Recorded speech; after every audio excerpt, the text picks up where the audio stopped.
Welcome to the Polity here on Captain TV. It is a very sunny day here at the Federal Capital Territory, from where we are reaching out to you. Today's topic is another interesting issue that concerns us, dealing with our economy and how we can all progress and enjoy prosperity. Our topic shall be looking at unlocking Nigeria's potential. Why is the giant of Africa still struggling? The story of Nigeria's economic power is more of an issue that will keep talking at the latent level.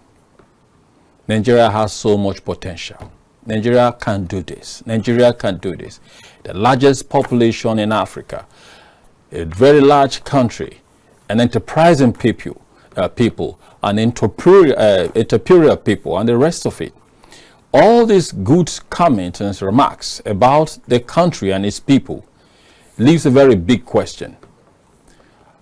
One of which recently has been answered by the demonstration of the business empire Dangote Group, which has gone deeply into oil and gas.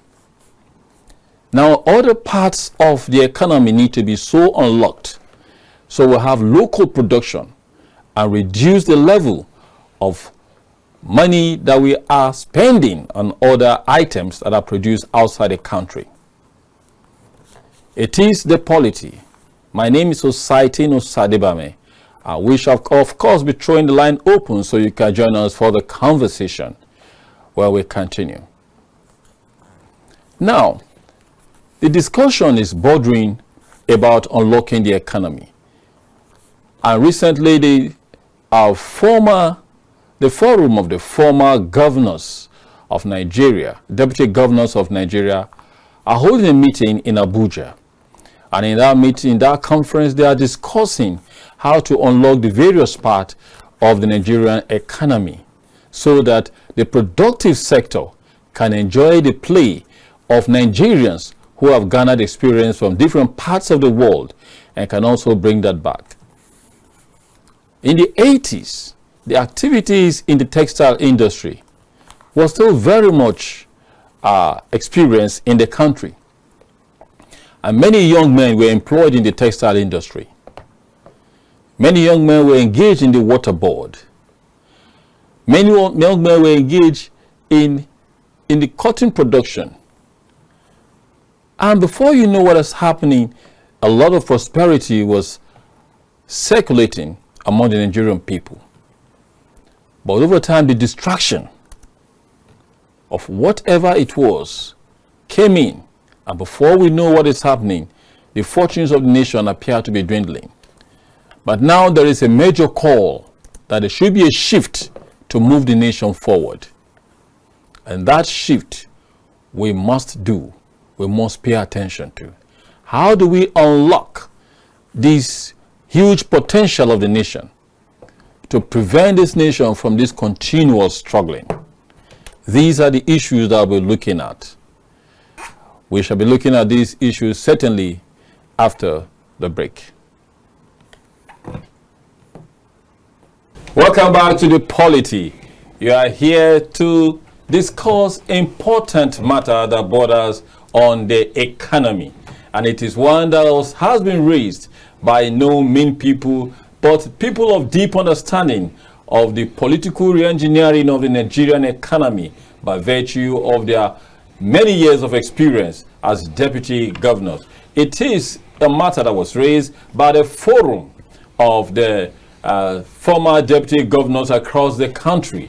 And so we are here to discuss that issue today. Here with me on the studio is no other person but His Excellency, the former deputy governor of Rivers State, Dr.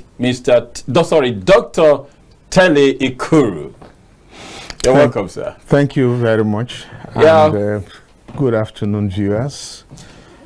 Good. So he will be joining us to discuss this issue about policy, about opportunity that lay ahead for Nigerians at this time that the federal government is taking very bold. And as it appears, a painful what they call a decision en route, which we need to take. Many experts have said that we need to take this difficult route to be able to come out and deal with it once and for all in terms of growing the economy. So, sir, you are still holding the conference of the Forum of Former Deputy Governors in Nigeria at the Abuja Continental Hotel. Now, what informed the decision? Let's start with that. What informed the decision to be looking at the economy this time around? Well, to start with, as you may have heard yesterday, of all former or government officials who have held office at one time or the other, the only entity that has been able to keep itself together and continue to profile solutions and policies for Nigeria is the Forum of Former Deputy Governors of Nigeria. Now, basically, we are interested in nation building. Yes, yesterday we were in position, yesterday we were in offices, but outside office, our interest is still how this country can move forward, how this country can improve productivity. So those were the basic things that inform the selection of the topic, the interest of the nation.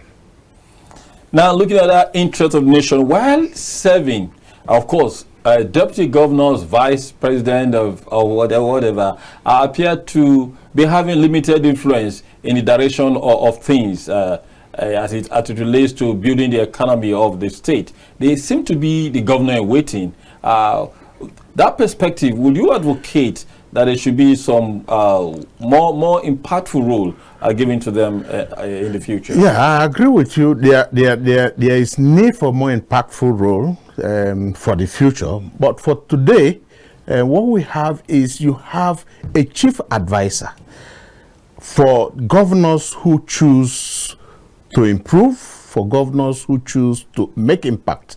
They have a chief advisor, and that chief advisor at all times is always the deputy governor. In most cases, the deputy governors are a compendium of knowledge. They have a lot of time on their hands. They have the ability to interact, and most of them come from the industry.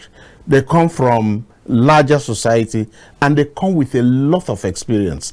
Now, as a deputy governor, you are not pursuing anything because you already know what your position is in the government.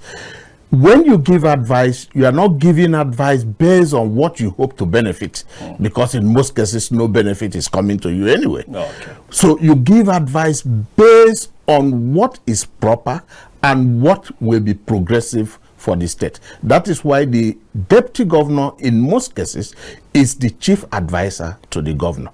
If the governor is not sure at any point in time, he wants to hear a second opinion, the deputy governor is always there to profile and provide second advice. That said, let's look at some of the issues that was raised yesterday at a conference. When the chairman of the conference was speaking, former Senate President Ayim Saim, he mentioned that three particular issues had impacted the industrialization of the country, which of course would have given more prosperity to the people. Do you really think that over 30 years after that a civil war, do we still need to be looking at that as an issue that prevented us from taking effective decisions? Well, you can't say you can look at it because first, what are the three issues that he mentioned? The three issues he mentioned is first, the coup that happened in 1966. Now, that coup splitted Nigeria, where people now think more of their ethnicity rather than the nation. Okay. Then the other thing he raised was the issue of come again. What was it again? He raised the issue of a coup. Then he raised the issue of the patronage for more foreign goods because of the oil boom. Okay. Now, the most important of them is foreign goods. That is what eventually, first the oil boom, and then the WTO agreement. The WTO agreement, which impacted, of course, is Nigeria because of the oil of boom, which suddenly brought so much money into our pocket.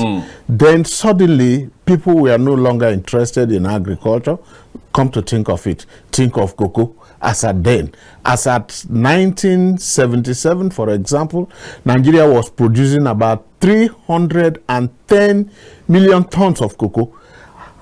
How many years down the line, almost 50 years down the line, we are producing 305 today tons of cocoa.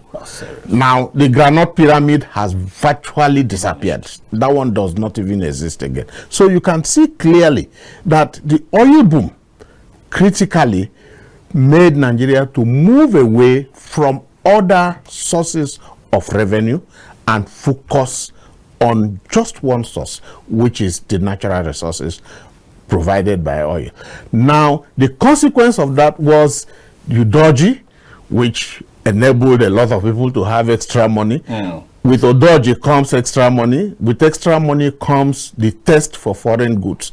Now, the moment we started going for foreign goods and then eventually joined the World Trade Organization, which enabled every other country to bring in their goods and sell here, and of course if we have any to sell, we are able to also sell. But bottom line is, from the time other economies that have better infrastructures, by the way, and can produce better at economy of scales more than ourselves, started bringing in goods here, and the goods, some of them were actually superior in truth. Now, from that moment on, our test for foreign goods heightened. Now, from the time our test for foreign goods heightened, we started looking down on our local goods. Which economy can ever grow? Of course, that was when a lot of industries began to die out. Take the textile industry. Of course, I already mentioned cocoa. I already mentioned granite and several other industries. And as we speak today, we are almost at ground zero. We own everything and produce close to nothing. So solution is to take the same curve.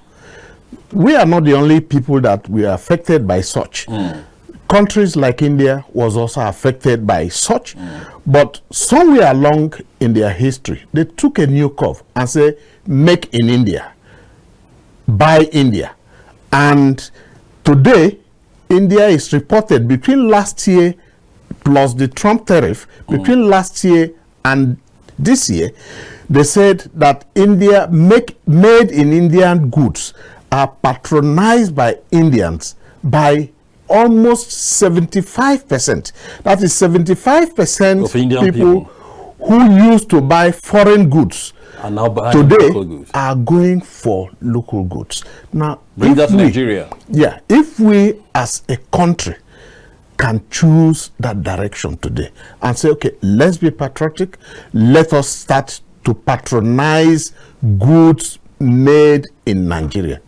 Believe it or not, in the next 4 or 5 years, you will see industries springing up that you will not believe ordinarily.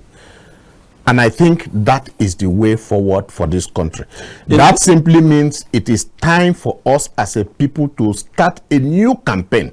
And that new campaign is to rewire the mental states of our people. Buy Nigeria. Buy Nigeria. Buy Nigeria. The more people begin to know that if we buy Nigeria, we will be able to provide job. If we buy Nigeria, we will be able to provide wealth. If we buy Nigeria, we will be able to improve our economy. Believe it or not, sooner or later, you will see this economy growing, because manufacturing is the soul of every economy. And that is what I wanted us to talk about, manufacturing. Yesterday, of course, one of those who was awarded was a man who is into the production of textile, cotton-made materials for suits and the rest of them. And that, of course, is into production. And then the desire by that conference is also to promote production. It was why he was being awarded to inspire others to go into it. What do you think should be, given your experience, what do you think should be the path the federal government should be going in trying to encourage more of these activities?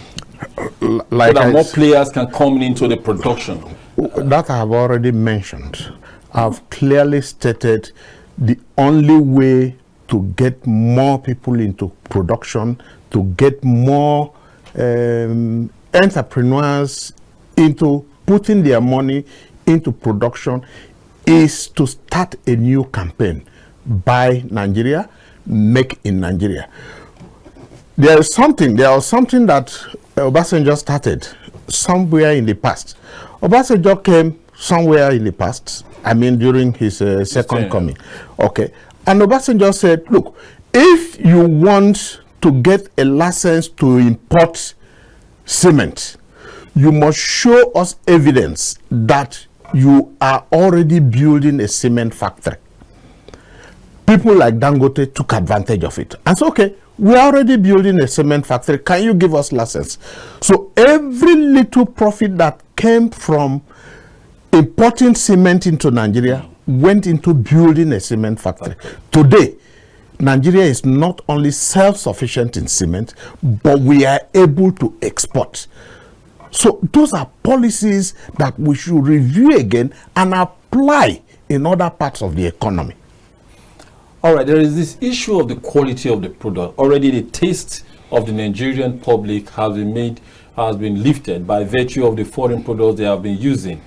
Because most of when you look at the finishing of most of these materials, they are far, far good, better than what it is being done locally. So in this campaign to Nigerians to buy Nigeria, can you suggest possibly the kind of encouragement Nigerians should be made to fall into, to buy into? Now, basically, whatever the quality is today, the moment you create competition, the quality will improve. Competition between local producers? Between local producers.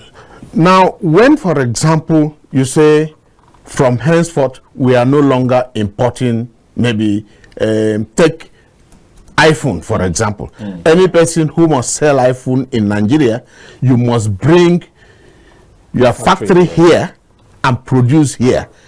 That is the only condition under which you can sell your iPhone here. Now, the first company will come. They are producing. By the time the second company comes in, for him to gain market share, he must provide something better than what the previous man is producing. The third person will come. For him to even gain any part of that market share, he has to show some little bit of difference. So there has to be some stitches. You understand? So bottom line is, once you show that there is market and that people are willing to patronize things that are made in Nigeria by reason of that campaign, then what you will see in the nearest future is competition. And once competition sets in, standard will automatically improve. Yeah, yesterday, one of your speakers, the professor, the vice chancellor of the University of Jos, Professor Tanko Ishaya, when he was speaking, he mentioned something about the law. He talked about Nigerians being innovative and running away from laws that are already there stagnating us. Now, speaking to the National Assembly, whom of course are responsible for retooling the law, what would be your counsel to them, given this desire that we have, the national aspiration? Well, the simple truth is the pace at which we are moving today, that is why we call it the digital age. And every lawmaking institution must fall into that age. Otherwise, by the time you finish making one law, it's already gone. I mean, a new one is already, time has overtaken it. So that simply means the lawmakers must bring themselves up to the digital age. And you don't have to be a computer nerd or a computer wizard. There are a lot of young people in and around you that can make new laws to govern the space of today. What happened yesterday is not something, or what is happening today is not something you can use the laws of yesterday to govern. Good. So the National Assembly must live up to its responsibility, and that means getting into the digital age. That is the only way we can survive as a country and continue to make laws that are relevant. The same thing happens with our universities. Now, one of the biggest problems we have with our universities, if you go and check the curricula, you will find that curricula that were used 10 years ago are still being used. So that simply means you are bringing out graduates that are already expired in the market, in the labor market. So our universities, again, must live up to their responsibility and review their curriculums not later than 2 years after the previous one. It is the polity here on Kaftan TV, and our guest today is the former Deputy Governor of Rivers State, who is contributing to the conversation and throwing more light on the issues about unlocking the Nigeria's potential. Because as a giant of Africa, we shouldn't be struggling with building our economy and promoting prosperity amongst our people. We shall be taking a break, and when we come back, we will be looking at the implications of digital age on the whole of this effort. How much of the AI will be needed in advancing all of this? Thank you. Welcome back to the polity. As you know, my name is OSADEBAMWEN, and with me is His Excellency, the former Deputy Governor of Rivers State, Dr. TELE IKURU, who is joining us on the issue of unlocking the potentials of Nigeria by encouraging local production, encouraging manufacturers in Nigeria, encouraging investors who have put in their money instead of having them hidden under several guises, like the stories we've had when the EFCC busted several places, and then we have people having money locked up in different situations, in different conditions. But in this case, investors have decided to take their money out to boost the economy, and so they should be encouraged by the state. So welcome back to this conversation. Now the lines are thrown open. You see them on the screen, and then you can join the conversation. But before the first call coming, I have to throw a question to our guest in-house. Now, let us look at the encouragements that should be given to local producers. For instance, we have Abdul Samad, who is also producing cement in the country. We have Dangote, who is into cement. But the major one that is impacting seriously on Nigeria is that of the refinery. How will you describe the level of that development and then the impact it is on our economy and the Naira? If you ask me, I'll tell you that the best thing that has ever happened to this country in the last maybe 30 to 50 years is the establishment of the Dangote refinery. I say so because for once, Nigeria do not have any need to look for foreign exchange to go and buy crude oil or to go and buy refined oil.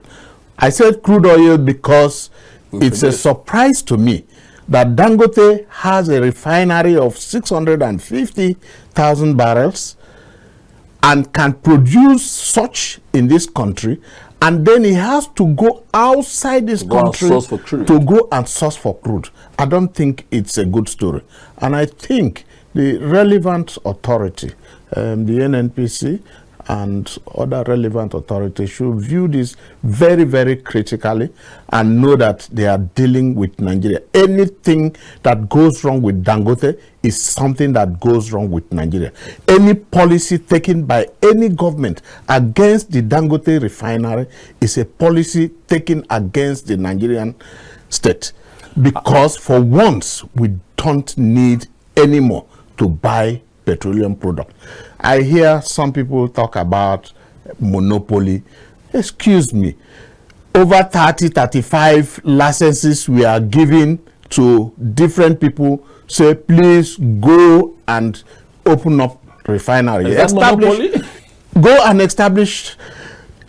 In addition to that, over $5 billion was given to NNPC to rehabilitate its own refineries. Up till today, we are not sure. It's neither here nor there. And then somebody comes up and says the man who has been able to put himself together, put all his property, put everything he has worked on online, and eventually get it right. For once, a refinery is working in this country, and you say it's monopoly. What manner of talk is that? I think whatever it is, I think the Nigerian state should hold on to Dangote, and I think we should encourage him, because by encouraging him, you will encourage a lot of other local investors. Taking from what you have just said, we also have to look at what the vice president said recently, that Dangote is an institution. He's a local, producer. So it's an institution, and it's impacting meaningfully on the Nigerian public. So his people like that will have to be encouraged. And so you who have money to invest, be very sure the government of Nigeria is very interested in standing by you. More so that the former deputy governors across the country are very determined to see that people like that are encouraged. And you can hear the comment that His Excellency just made in here now about the Dangote refinery. He's not here to speak about the Dangote refinery, but again, in trying to look at local producers and the level of investment they have made, and how much it is important to make sure this investment stands to benefit the entirety of Nigerians. He has to throw his weight to support that institution. And so we are calling on others because it is the way out for us when we have people producing locally. Now, coming to the discussion on the digital influence. Yesterday, when the professor was speaking, he talked about digital influence on the whole of this thing. That is because we have reached the digital age where virtually everything is having some level of artificial intelligence, application to advance actualized speed in getting them done. Would you encourage Nigerian investors to also make investment in artificial intelligence while they are doing in their respective businesses, while they are growing it? Well, as a matter of fact, AI has come, and it has come to stay. You cannot take it out. The responsibility of every meaningful investor and entrepreneur is to work with AI. You have to incorporate it into your system.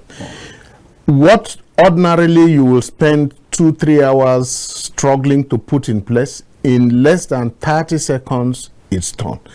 And I don't know why any investor at this age will bother to go through a mechanical process when there is an automated system. Now, take for example, I bring an account of a company for 5 years. I want to analyze the account of that company in the next 5 years. Ordinarily, if you give that to an accountant, if he is very, very fast, it will take him at least, well, for a medium-sized company, not a large company, it will take him at least 2-3 months to do a proper analysis and maybe give you the direction that company is likely to go in the next few years. But if you throw that same system into the artificial intelligence system, in less than 30 minutes, it will analyze it and give you all the parameters you need based on proper analysis. Of course, be careful. Your prompt must be right. Your prompt must be good, but also be careful because there is hallucination. Okay, so what you can do is make sure you cross-check, and maybe you can also check other sources. But bottom line is that information you are looking, based on the prompts you have given, the information you are looking, the parameters you are looking for, in less than 30 seconds to 1 minute, you already have it at your fingertip. Why do you want to go and spend 2 months? I mean, running through it physically and manually, and maybe having a lot of errors here and there. So artificial intelligence has come to stay. We must all work with it for improved productivity.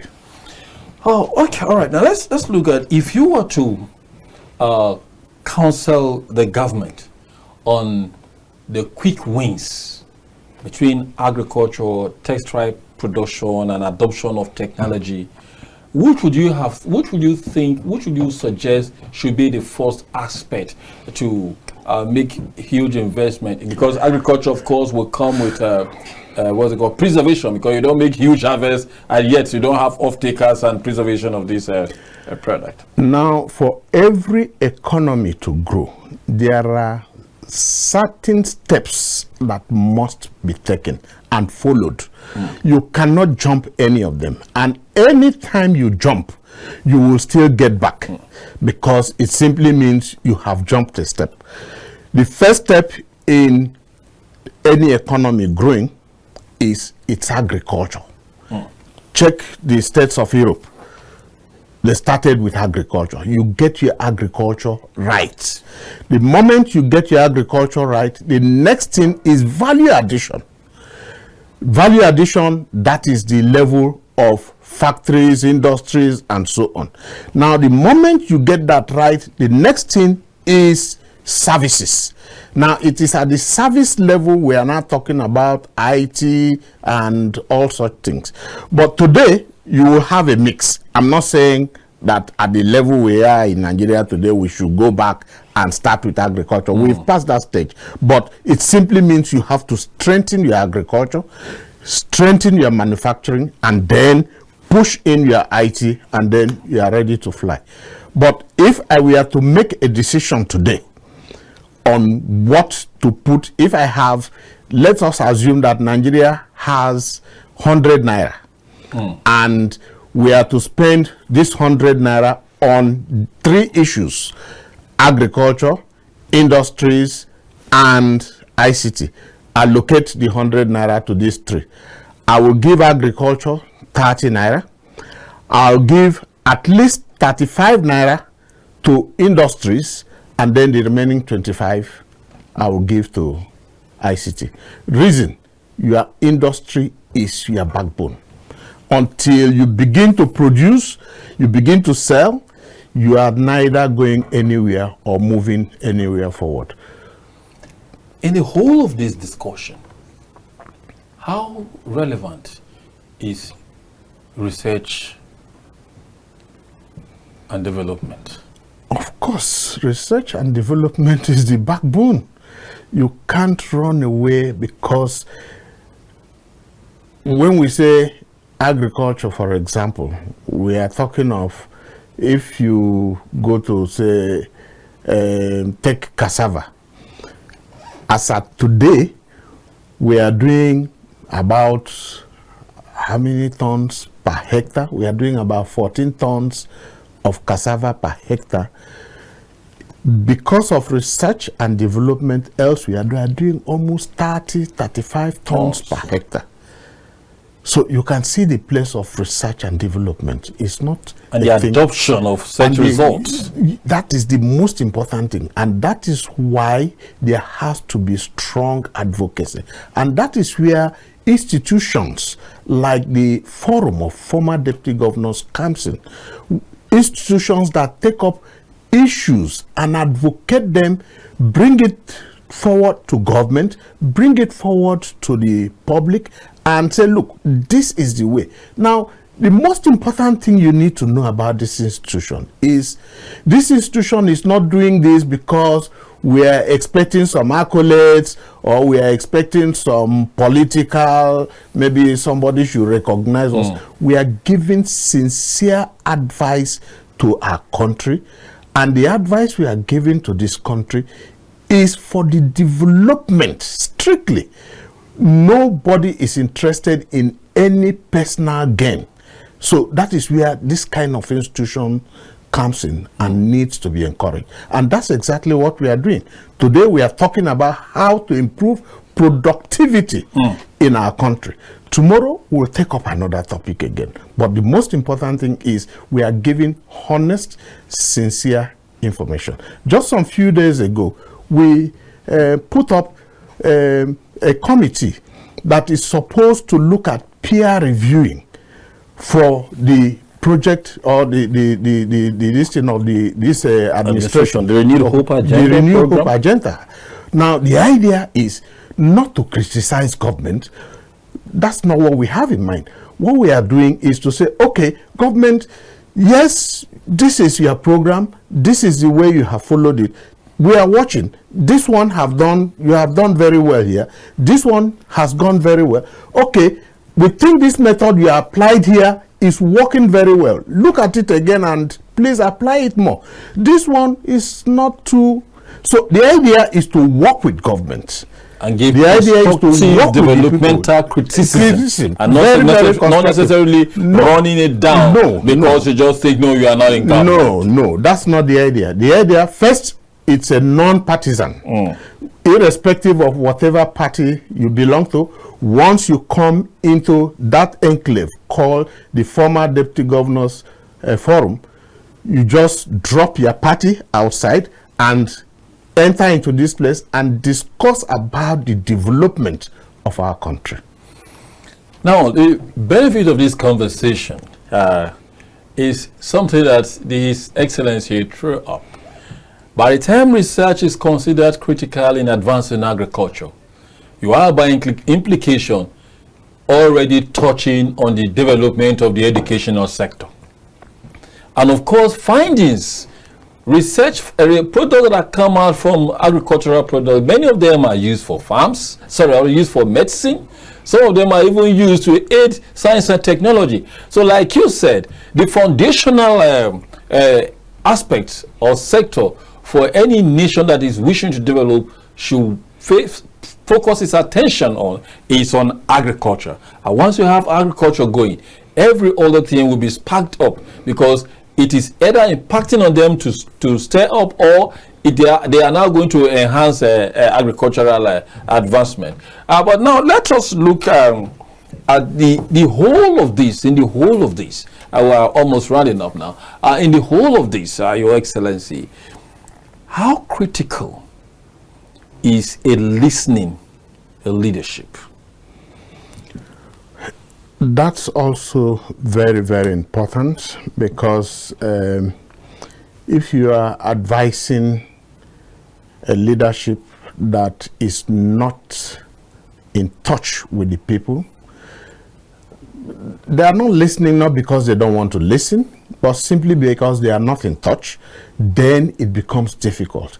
But one thing I can tell you for sure is this particular administration, I can say that this president you have is a listening president.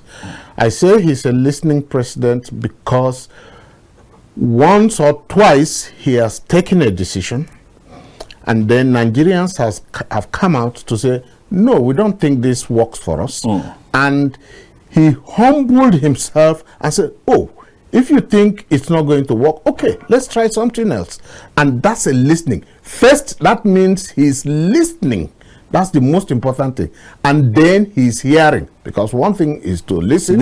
Another thing is to hear. Another thing is to understand. And then the final thing is application of your ability to listen, to hear, and understand. That is what they call intelligence. You know, so in this case, it's human intelligence. He has the human intelligence to work with Nigerians. So one thing I can say for sure is that this administration listens. Yes, I'm not saying they are all perfect, everything is all right. We have our challenges and our difficulties as a country, and even as an administration. But the most important thing is they have shown capacity to listen and hear the other side. I've not seen them sounding to be afraid of criticism, and that's also very, very important. Okay. Small and medium scale businesses have been said to be very critical in the economy, in the sense that they constitute about 80% of the employers of labor. You have 2 persons employed, 3 persons employed, 5 persons, 8, you know, they're all littered all over the country. And some of them, of course, many of the young persons today are going into production, some advancing what their parents are used to doing. Like we have those who are preparing local seasoning. The children have come up and they are advancing it by virtue of their knowledge, and some of the knowledge they have about other items or ingredients they could add to them to make it go on. Now, I want to ask, for such people, what would you suggest should be the protective measures to ensure that they continue to be in the production line and they continue to have the possibility of expanding? That is where policy comes in. Now, it must be deliberate. There is no accident in economy. The government must make deliberate policies to protect this set of people. Let me tell you, who are the major employers of labor? You have government. How many people does the government take? For example, if you go to a state of maybe 5 million people or maybe 7 million people, total workforce employed by government 60,000, okay? Out of 5 million people. Now, out of the 5 million people, let us assume that people from over 60 are like 1 or 2, 1.5 million. People below 18 who should be in school, not working, below 18 are maybe another 1.5 million. So you are looking actively at almost 2 to 2.5 million active people persons who must work actively. Now, out of these 2.5 million people, government has been able to absorb only 50. Let's say 100,000 persons. It's not up to. It's difficult. Okay, call it 100,000. Then so you have 2.4 million people on the street. Now, who employs these 2.4 people?